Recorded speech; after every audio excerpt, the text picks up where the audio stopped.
Hello and welcome to another episode of the DD Geopolitics live stream. We've got an exciting show today, lots of big news with Sarah as always. And today we're going to discuss the Trumpian foreign policy. Greenland, Canada, and the Panama Canal have all been discussed by Trump recently as we seem to be entering a period of changing borders in different parts of the world.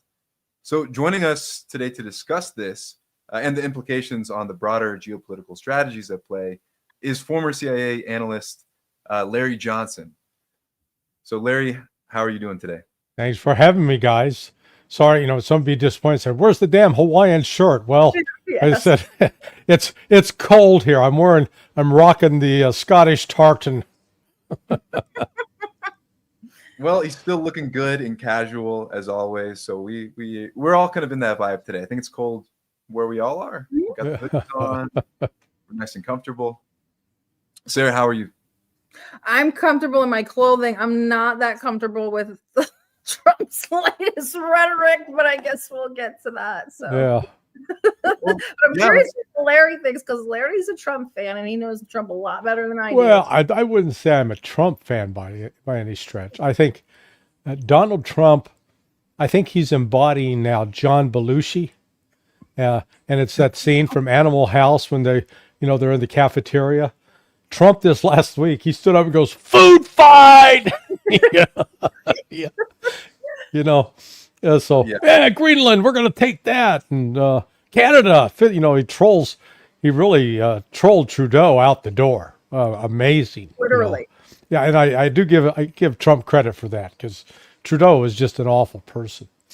But, some of the stuff with Panama is just mystifying because I've spent a lot of time in Panama, in the Cologne Free Trade Zone, doing undercover investigations, wearing, cameras, hidden cameras, and doing product counterfeiting investigations.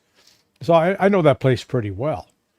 And I also did some compliance program for a casino in Panama City, where, just make sure they were not becoming a money laundering haven.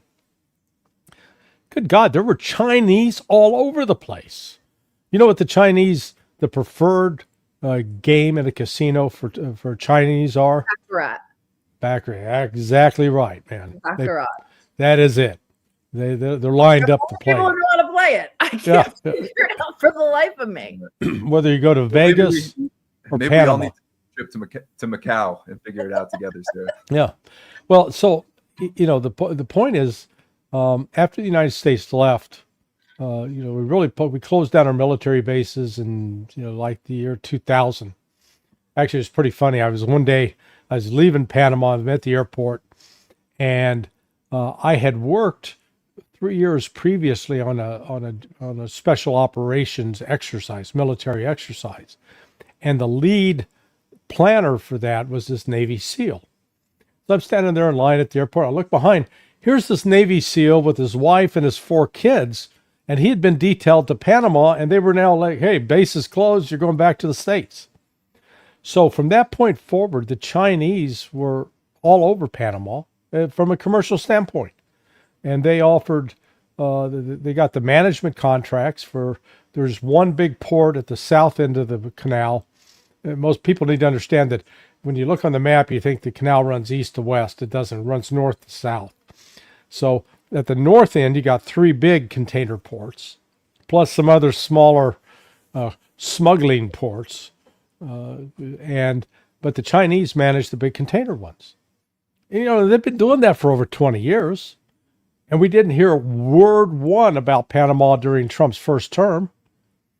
And you go online to the page for the Panama Canal, where if Sarah's got her yacht and decides she's going to take a cruise around the world, and she wants to say, "Hey, how much are they going to charge me to float my yacht through the Panama Canal?" Go online, look it up. They've got, there's a tariff schedule. They don't sit there and go, "We're charging everybody else this amount, but if you're in the United States, we're tacking on an additional 50% because you're imperialist." No, that doesn't happen. Everybody gets charged the same rate, including our U.S. Navy. But the other point in this is the United States doesn't exactly have a massive number of maritime merchant ships floating around the world. In fact, 99.5% of all the ships out at sea right now are carrying a flag other than that of the United States. So the United States virtually has no commercial presence. So it's not like we're our ships floating through the Panama Canal are paying a bigger price. So I don't know what Trump's doing. Some have postulated what Trump's doing is he's doing that shiny object thing that magicians do. Look over here, Panama, Greenland, Canada. Oh, meanwhile he's going to pull the plug on Ukraine, and going to take that out off the table. Also, you can't really put Trump in one cat. The cat's everywhere. Because you saw him yesterday, he tweeted or put out on Truth Social the Jeffrey Sachs presentation. I think it was at Cambridge or Oxford. It was, one of the, he retweeted it basically. And here's Sachs justifiably calling Netanyahu a despicable bastard. And then I'm going, yay, Jeff, good for Jeff. Today, and Netanyahu said he will not be attending the inauguration. So well, thanks, boy. Professor Sachs. So, with Trump, I think we need to, like I said, I think that focusing on Panama and threatening to invade Panama is stupid. But maybe he's playing some other game that I'm just not up to speed on. All I could do is judge what happened with North Korea during his first term. He had strong opposition from John Bolton and Mike Pompeo. Don't go, don't do it, stay away. That guy, Kim Jong-un's a nasty little fat man. And Trump, tweeted some pretty, nasty things himself and impolite things. But boy, when he gets there, shaking hands, walking over to the other side, being Mr. Congeniality. So we'll see. Well, let's maybe take a look at Trump's words from the other day and then discuss it, because there's a lot here, and I think it's worth a quick review. We're going to be changing the name of the Gulf of Mexico to the Gulf of America, which has a beautiful ring that covers a lot of territory. The Gulf of America, what a beautiful name. And it's appropriate. Canal is vital to our country. It's being operated by China. And we gave the Panama Canal to Panama. We didn't give it to China. And they've abused it. They've abused that gift. It should have never been made, by the way. Giving the Panama Canal is why Jimmy Carter lost the election, in my opinion. Assumption that you're serious about making Canada a 51st state of the United States. The leader of the Conservative Party in Canada said, under no circumstance will it ever be the 51st state. Maybe he won't win, but maybe he will. I don't care. You had suggested. Listen, I don't care what he says. But Sir Lopez, you said you were considering military force to acquire Panama and Greenland. Are you also considering military force to annex and acquire Canada? No, economic force, because Canada and the United States. That would really be something. You get rid of that artificially drawn line, and you take a look at what that looks like, and it would also be much better for national security. Don't forget, we basically protect Canada. But here's the problem with Canada. So many friends up there. I love the Canadian people. They're great. But we're spending hundreds of billions a year to protect it. Canada. At first, I wanted it. And I tried to divide it into two states. And then I realized we'd be adding Montana, basically, for the Republicans, and electorally like a Texas for the Democrats. And I don't like that. But the fact that they don't want us to take them over makes me want to invade. I want to quench my imperialist thirst. Well, look, this is not just about Greenland. This is about the Arctic. You have Russia that is trying to become king of the Arctic with 60 plus icebreakers, some of them nuclear powered. You know how many we have, Jesse? We have two, and one just caught on fire. This is about critical minerals. This is about natural resources. This is about, as the polar ice caps pull back, the Chinese are now cranking out icebreakers and pushing up there as well. So it's oil and gas, it's our national security, it's critical minerals. And Denmark can be a great ally, but you can't treat Greenland, which they have operational control over, as some kind of backwater. It's in the Western Hemisphere. Multiple presidents have tried to bring it into our sphere. And here's the thing, as you just saw from Don Jr. landing up there, the people of Greenland, all 56,000 of them, are excited about the prospect of, making the Western Hemisphere great again. If I were a Greenlandian, I'd rather be on the American side of things than the Danes, but that's just me. The critical minerals there in Greenland, and the oil and gas is where? In the Arctic? It's up in the Arctic. It's all north of Canada. You're starting to see shipping lanes and shipping coming across the north side, the famous Northwest Passage. That all has to be secured, Jesse. And right now we don't have a single base in the north side of Alaska, and we need the Canadians to step up. They're next to last in NATO defense spending. So this is about reintroducing America in the Western Hemisphere, whether that is taking on the cartels, the Panama Canal, Greenland, the Gulf of America, which I love. I'm waiting to see the maps redrawn, right? You could call it Monroe Doctrine 2.0, but this is all part of the America First agenda, and it's been ignored for far too long. All right. So lots of interesting stuff there. I mean, Gotta love the two pundits talking about taking over Greenland and having an itch for some good old fashioned imperialism as LA, and $1 million homes burn right next to them in the frame. Yeah, the stench. Jesse Waters and his weird eyebrows. Well, I said just the stench of hypocrisy wafts greater than any of the smoke billowing over Palisades in Los Angeles. So, okay, so what is the international principle we're upholding here? We claim that it is outrageous that Russia would dare to send military troops into Ukraine, even though we were arming Ukraine and encouraging the Ukrainians, and they were bombing and shelling Russian citizens. But, when Russia acts in self-defense, my God, that's not allowed. But hey, we wake up one morning, we go, damn, I'd sure like to have Greenland. And that's a NATO island. Last time I checked, Greenland has not threatened to attack the United States. Greenland has not conducted military exercises that are predicated upon invading the United States. Neither has Canada, for that matter. And yet now the United States is, under Trump's plan, is asserting an imperial right that, the Russians they got to be laughing. They're just saying, see, these Americans, man, they're not even subtle. Now, people forget War of 1812.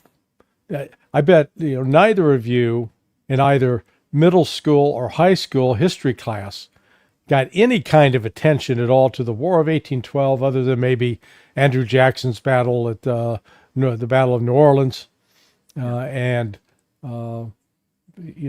about it. And the burning of the White House. Very few understood that, no, that war was all about the United States invading Canada. We started that war. The Brits didn't. And we got our ass kicked until, the Andrew Jackson salvaged things in New Orleans. So, and again, these people that say, oh yeah, let's make Canada the 51st state. Boy, oh boy. Anybody, parlez-vous français? Québécois? The French nationalists that dominate in Quebec, I think they might have another point of view on this.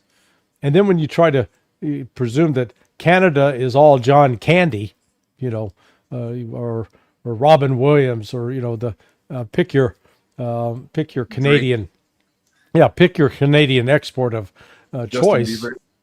Yeah, it is. It's one thing to go to Newfoundland and maybe to Ottawa, but then when you get to Vancouver, you've sort of entered into, you're not sure if you're in China or India, because the Asian presence there is significant and very active and culturally quite different from the U.S. So, what's the United States doing? Again, I think this is almost a ploy on the part of Trump to try to, number one, stay in the news, dominate the headlines, get people talking, get the chins wagging. In terms of, renaming the Gulf of Mexico the Gulf of America, I just think that's hilarious from the standpoint of, we've lived for, 250 years, Gulf of Mexico. And now all of a sudden Trump raises it, and it's like, well, it wasn't like there was a World Congress 200 years ago and say, all in favor of naming it Gulf of Mexico, raise your hand. It just, by convention, that's what it became. So, de facto, it is the Gulf of America right now by virtue of how we try to control every island in the Caribbean, every nation. They're not independent. They're under our domination. And yet we get all upset when the Chinese do the same thing in their coastal waters. By God, that's outrageous. We do it. Hey, it's okay. 2 thumbs up. So that's why I say the stench of hypocrisy on this is great. The fun part of it, if you're a hater of NATO like I am, is, man, this is rolled a hand grenade in the NATO tent, and kaboom! The Danes are going, you want us to pay 5%, and yet you're going to take this Greenland from us? Oh, I don't think so. And the French are going, hey, we're the only ones who get to be colonialists, not you. They're getting their ass kicked out of Africa. Farewell to Sahel. Goodbye to Chad, Mali, Niger. This is creating a real uproar inside NATO at the very time that they need to be the most unified, and they're not. Well, that's what I wanted to ask you about. Maybe we could go a little deeper on that point, especially in regards to Greenland, because of all of the kind of conflicts that it creates within NATO. And as a former CIA analyst, I'm always kind of interested to get your perspective on what or what not, like what isn't the United States intelligence community doing to kind of assess the feasibility and repercussions of these kinds of territorial ambitions, and what role you see this playing in the Trump administration. Well, I doubt it's on, when analysts write and when intelligence operatives, the Directorate of Operations, or now they call it Human Clandestine Service, HCS, when they collect intelligence, it's done according to a collection plan. And that plan is prepared usually a year and a half in advance. And it identifies what are the issues, what are the topics that we think are important, that you ought to try to find human sources that will give you information on this. I guarantee you, nobody put the Arctic up there at all. It's not doesn't even figure. And if you think that the CIA can pivot pretty rapidly and say, oh yeah, let's turn, this is now a current issue, so let's focus on that. That's not how it works. So like on the Directorate of Operations, if either of you were the chief of station, let's say you're the chief of station in Denmark, and for the CIA, you're running CIA operations in Denmark. Now, hearing this debate, you think, man, we got to focus on Greenland, what the population, we got to get some good sources in Greenland, and we also ought to focus on the Arctic. Nah, if those items were not put on the collection list, and you decided to start collecting that information when it came time for your annual review, and they'll sit down and say, Sarah, how many reports did you generate on Danish support for Ukraine? And you go, well, I know that was a priority, but I shifted because Greenland and Arctic. And you get marked down and you won't get promoted. So, human nature, what do you think people do? They focus on the list, man. And they could care less what's happening in the real world that might be relevant. The other thing that was fascinating, though, in that montage you played is Michael Waltz. getting all exercised about the Arctic. Now, number one, did you hear him talking about the ice shelf shrinking? Yeah. Well, actually, over the last 4 years, it's increased in size. Number one, which means you need more what? Icebreakers. Well, how many does the United States have? One. At the moment. Yeah. The Russians have 60. Okay, 60. If Donald Trump tomorrow declared this is a national emergency, we got to start building icebreakers, nuclear-powered icebreakers, I bet we might be able to turn out 3 in 2 years. Maybe. Yeah. So, I mean, we're not even in the ball game. And that's where we keep pretending we're the best, we're the biggest, we're the leaders. And it's like, no, we're not even in the game. And Russia actually has a plan for it, and China's working with them. They do. And Russia has a response too. So we'll play that response. We don't have President Sheinbaum's response to the Gulf of America, although she did decline the invite to the inauguration and then said that she would take Mexican lands back if Trump needed her to take them off. Hey, I tell you what, we'll give her back Los Angeles now. It's burnt to a crisp. We can have it now. All right. And let's see. Sorry. And too soon, Larry. It's too soon. Знаете, что арктическая зона – это зона наших национальных интересов, наших стратегических интересов. Мы присутствуем в арктической зоне, будем там присутствовать дальше. Мы заинтересованы в сохранении атмосферы мира и стабильности в арктической зоне и готовы к взаимодействию со всеми странами мира во имя этого мира и стабильности везде, ну и в арктической зоне в частности. Такие притязания, наверное, это больше вопрос двусторонних отношений Соединенных Штатов с Данией и другими государствами.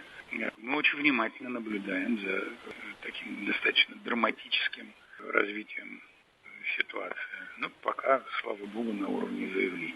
Наверное, все-таки еще можно добавить, там же из Вашингтона звучат разные слова про мнение людей, про мнение населения. Очень робко на это реагирует Европа. Понятно, что страшно реагировать что-то на слова Трампа.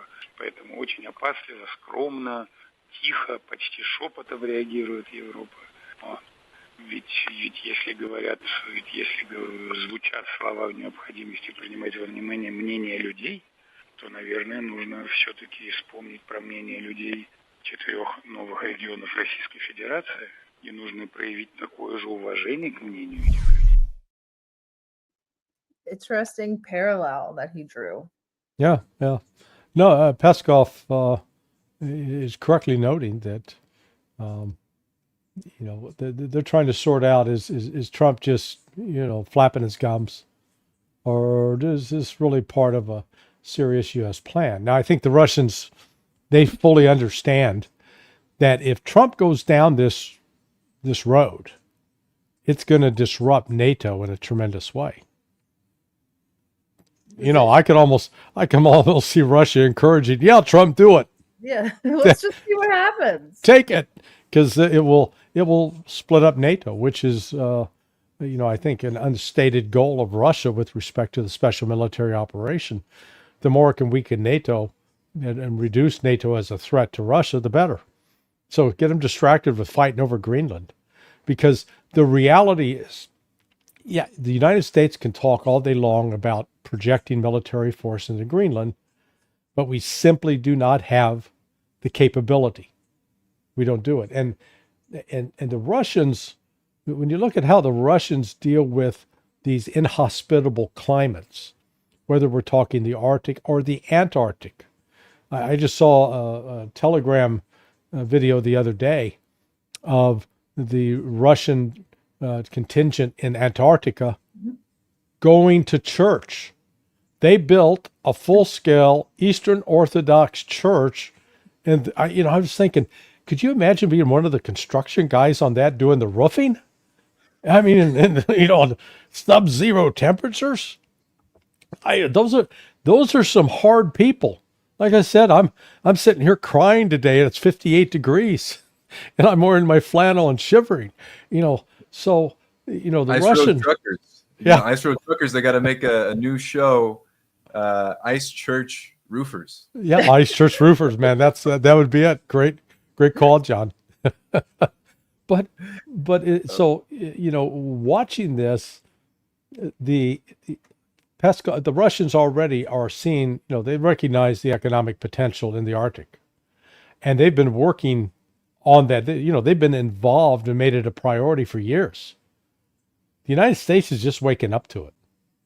And it would be one thing if we were devoting resources to it, but we don't have the resources to devote. We're too busy giving those to Zelensky so he can buy up real estate in Vero Beach, Florida.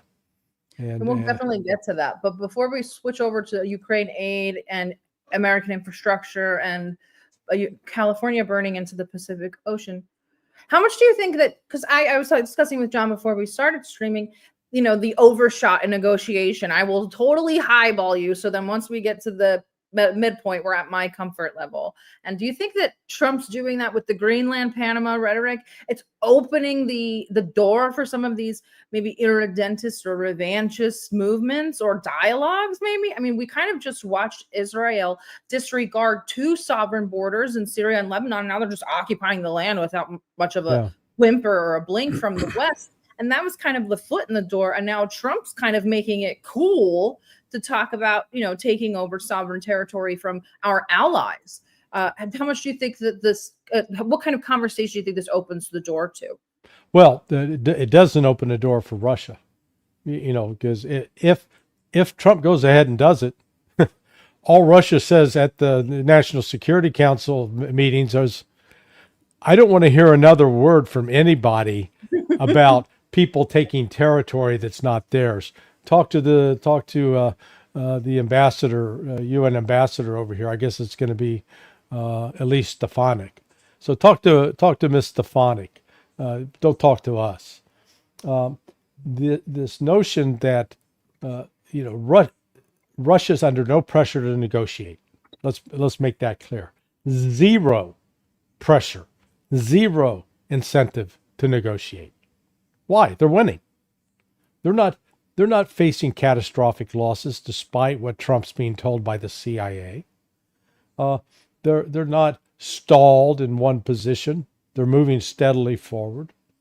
They've got every advantage with respect to this war, and it's starting to be acknowledged that they can outproduce the United States and NATO countries combined with any kind of weapon system, whether we're talking artillery, tanks, planes, drones.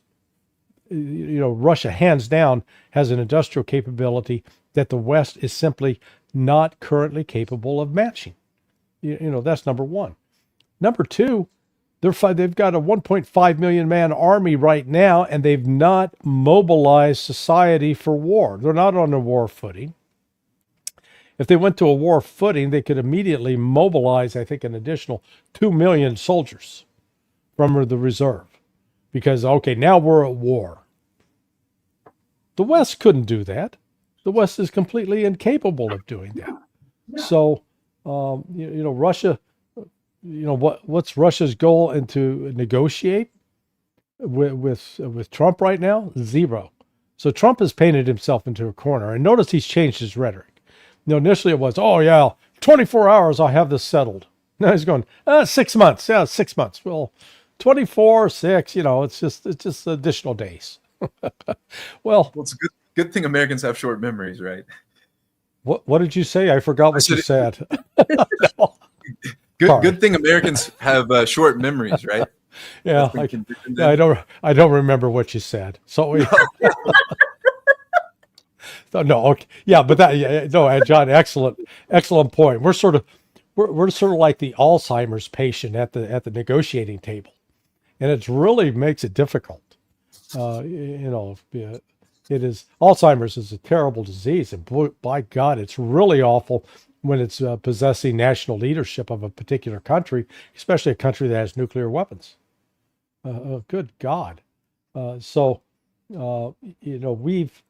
We've deluded ourselves into the United States that we have certain military capabilities that really are no longer relevant. Our entire we're based upon this triad, and the two key components of that triad are our air power and our naval power.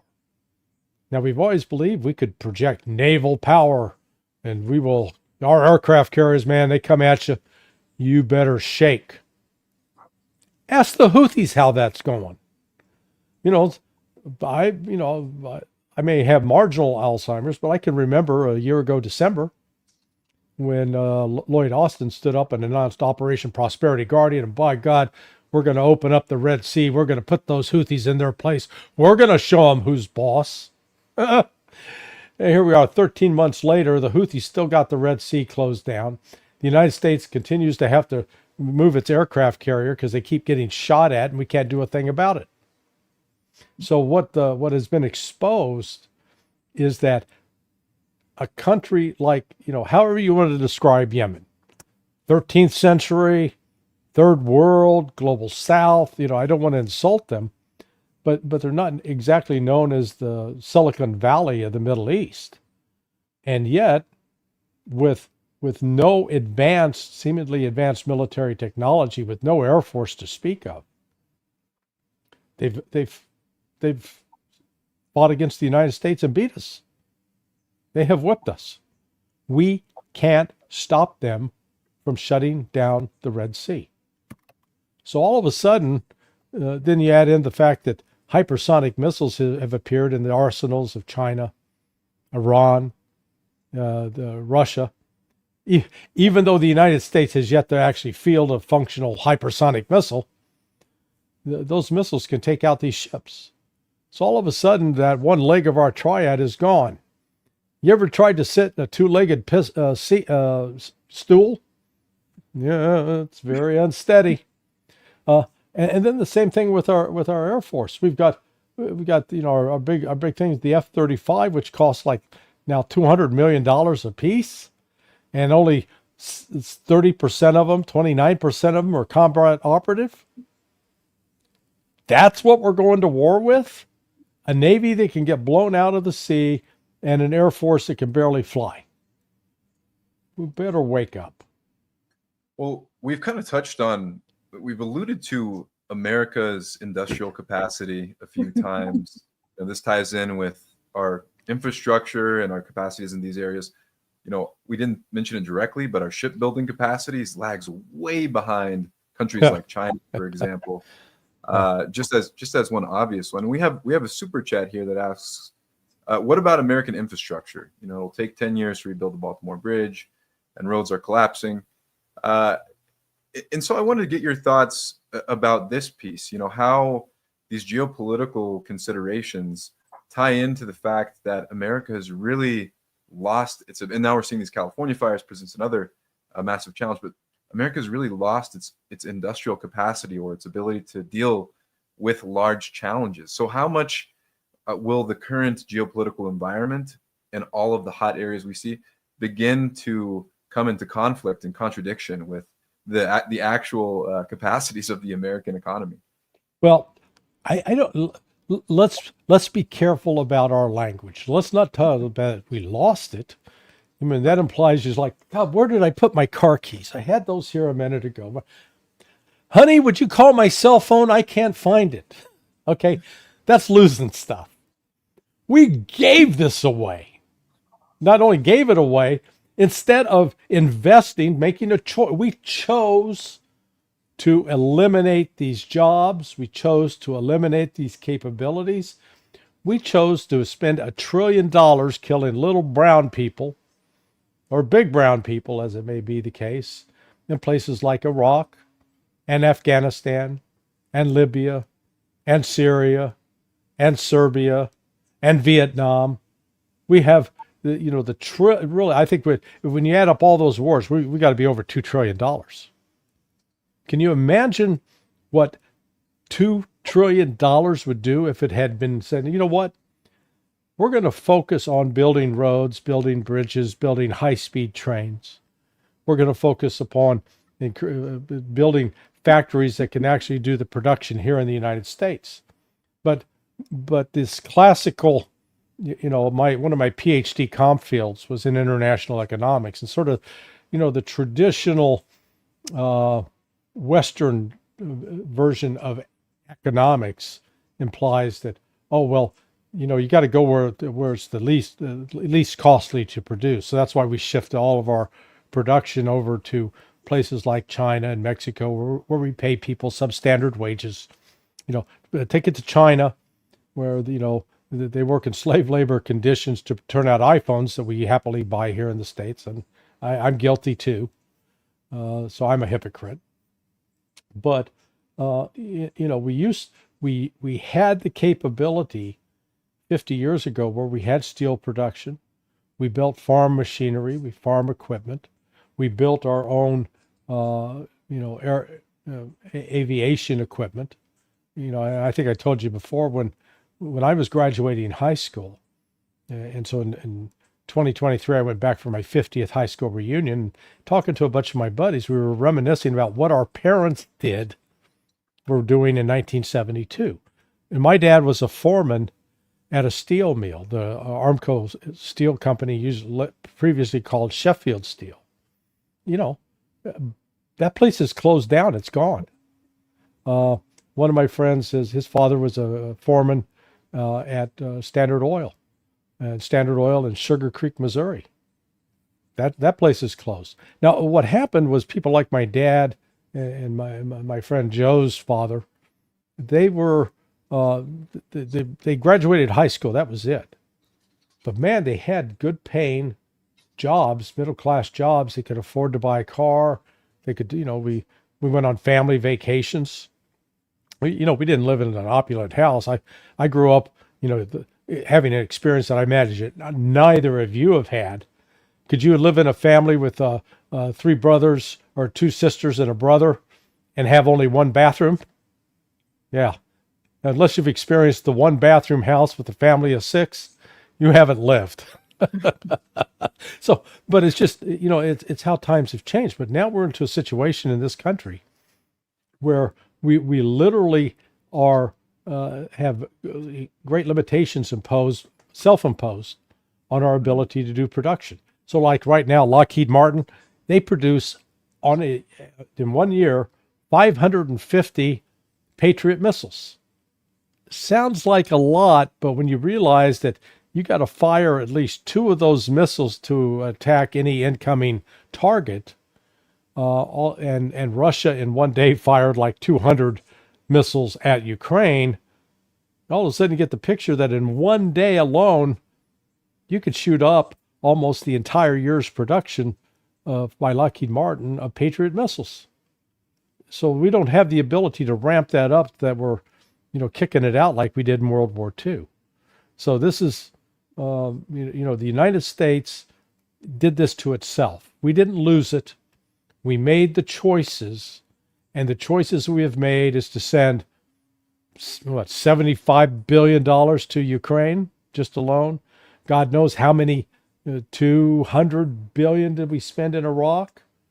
How much in Afghanistan? It's in, at least 100 billion, if not more. And, it's just all of a sudden, that's not, that's real money.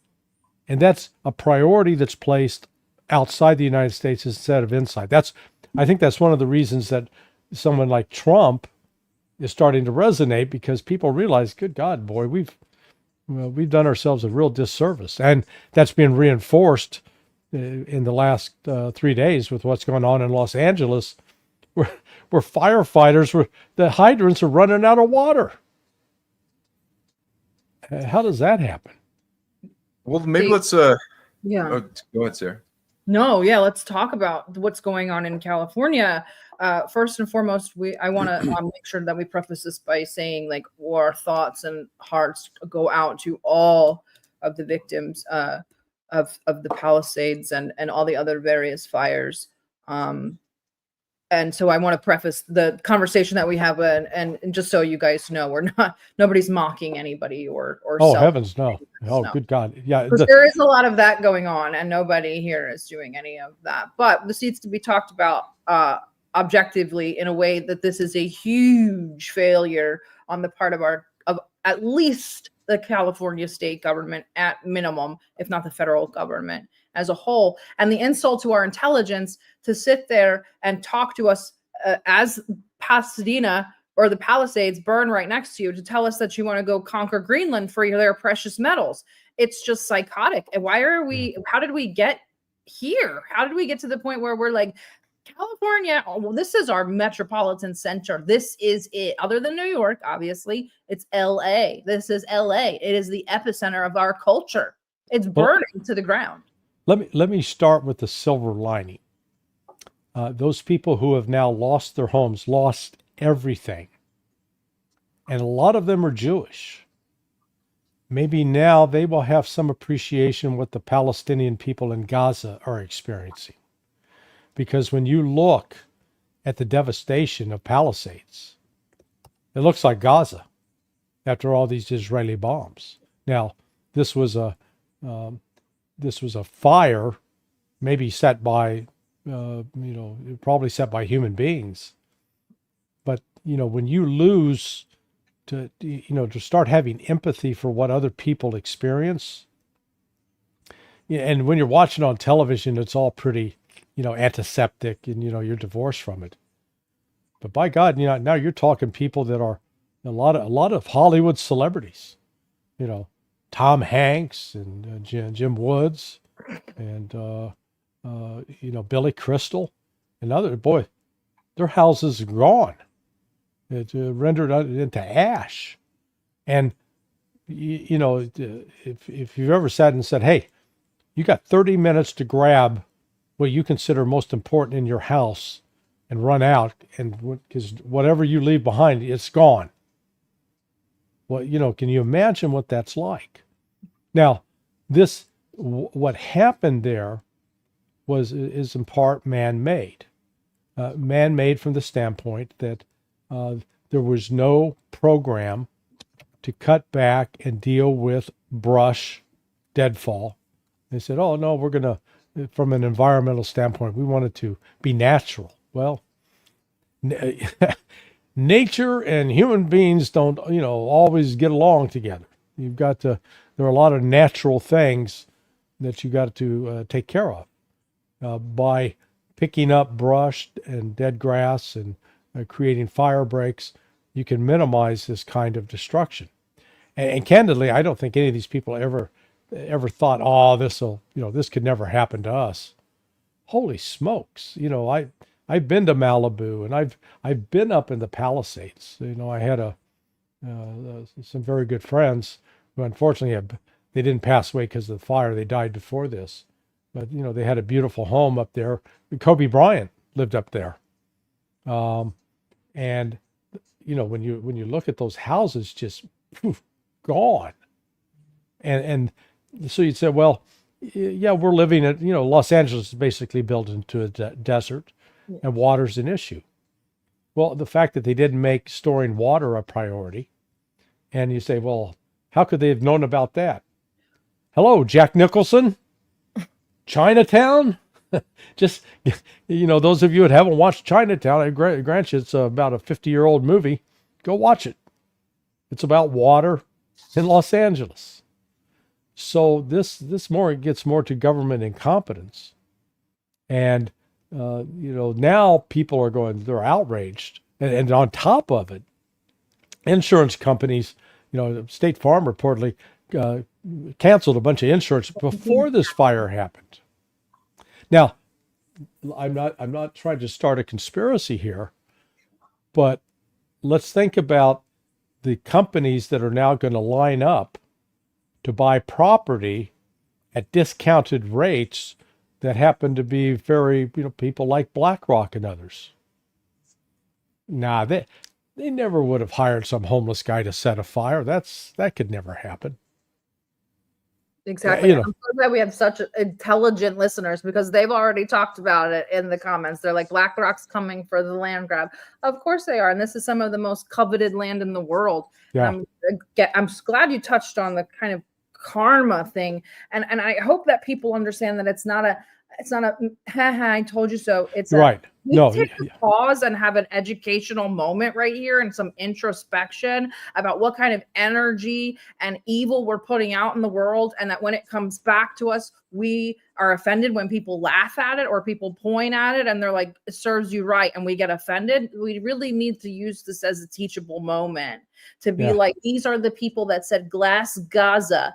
And so we understand that there are innocent people that are houses are losing their house. And they're all caught up in this evil that these people have put out into the world. It's so toxic. The whole thing is just, it's like almost poetic. It's here to show us the huge striation between the upper classes and the lower classes. And what this will result in is another huge transfer of wealth probably in the form of land.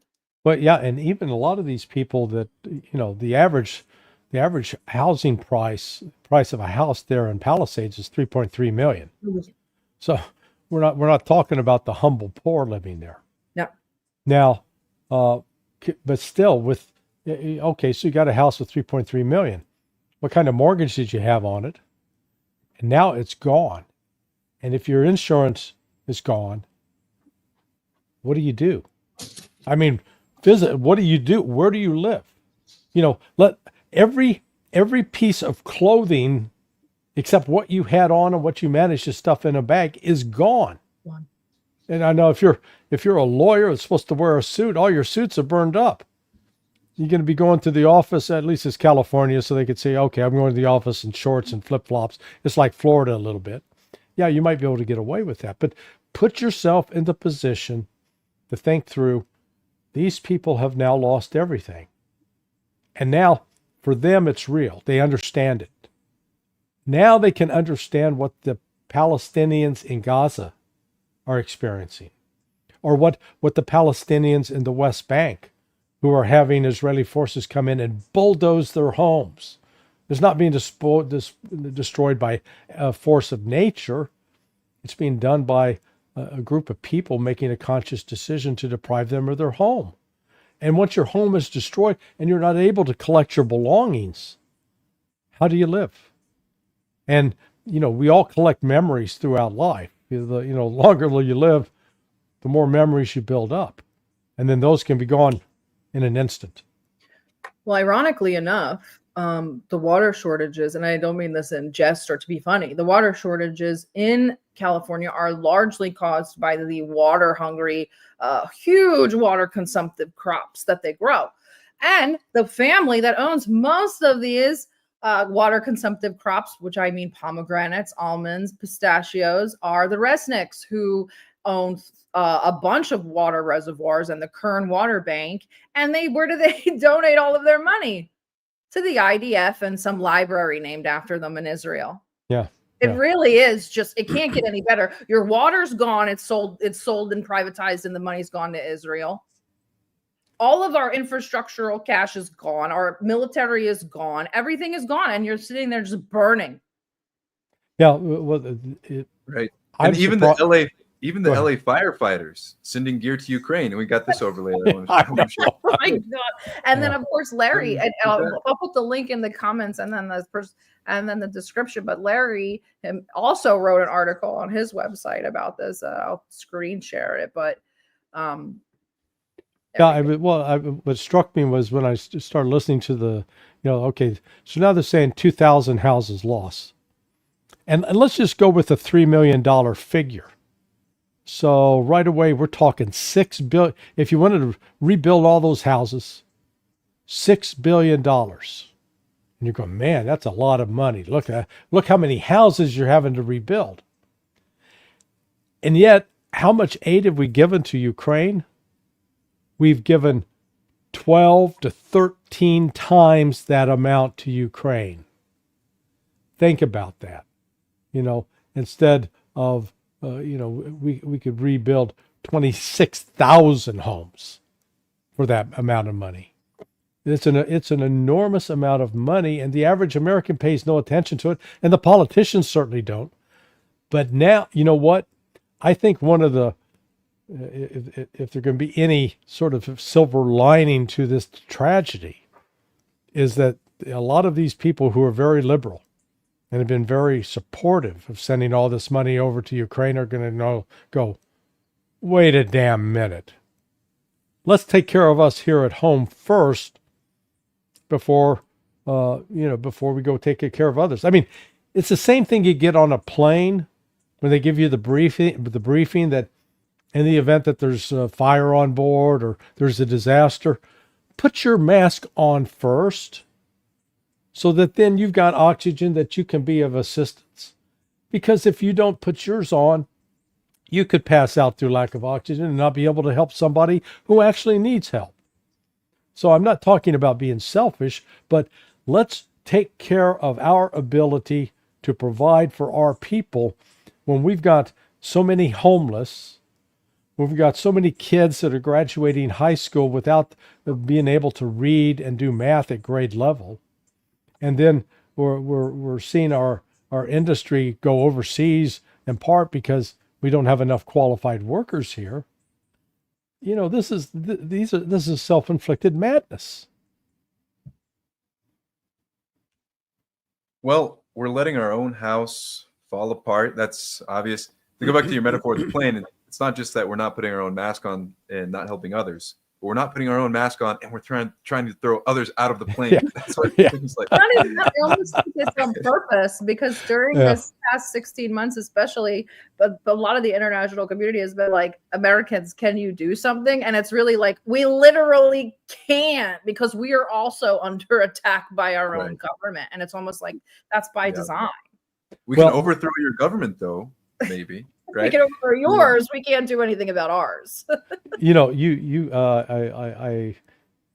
guys, by virtue of your youth and vitality, you're living through really a remarkable time, a historic moment.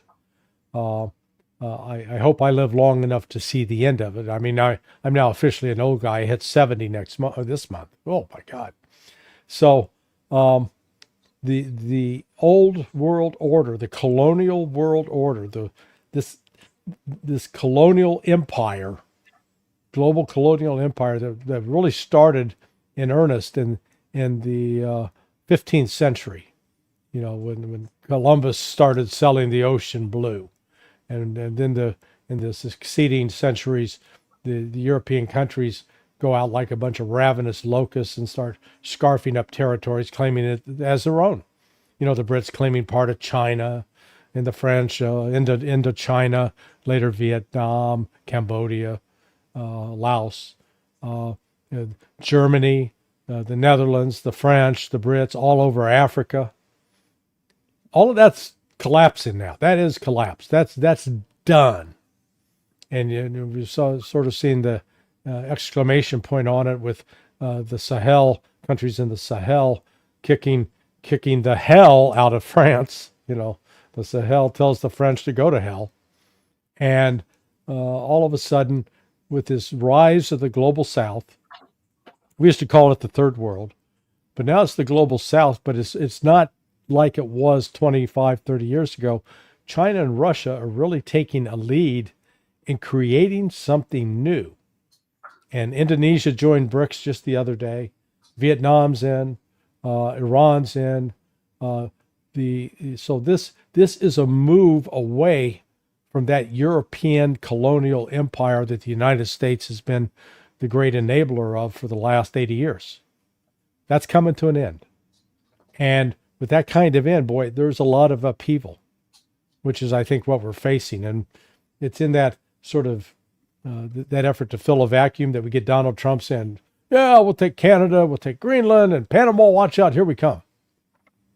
You know, it's just, it's the flailing of a dying empire is what I would call it.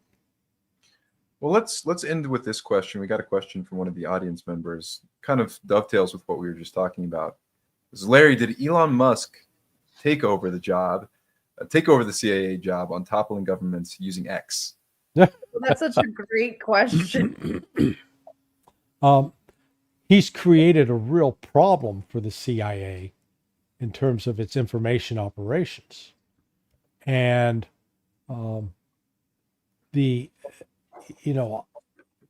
back when I was at CIA, and I did a short term on the operations side of the house, doing what they call covert action, where we were planting stories in newspapers and magazines, and a lot of kids today go, news what?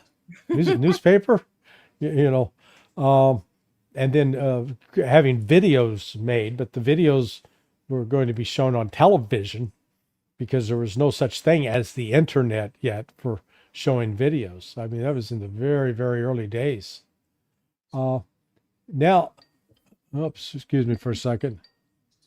Now, for example, you've got you've got social media, which is not easily controlled. So I'm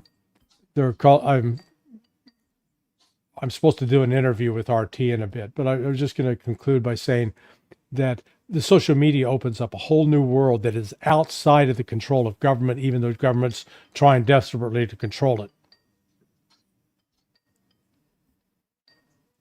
Sorry about that. No, that's okay. That's totally okay, Larry. If you have to go, get to RT. Yeah. We don't want to hold you up. We are at the top of the hour anyway. So if you any closing thoughts you want to leave us with, and then we'll let you be on your way to the Russian propaganda propagating channel. Nope. I thank you for the time, and I appreciate the chance to talk to your folks, and I'll move on to my next appointment.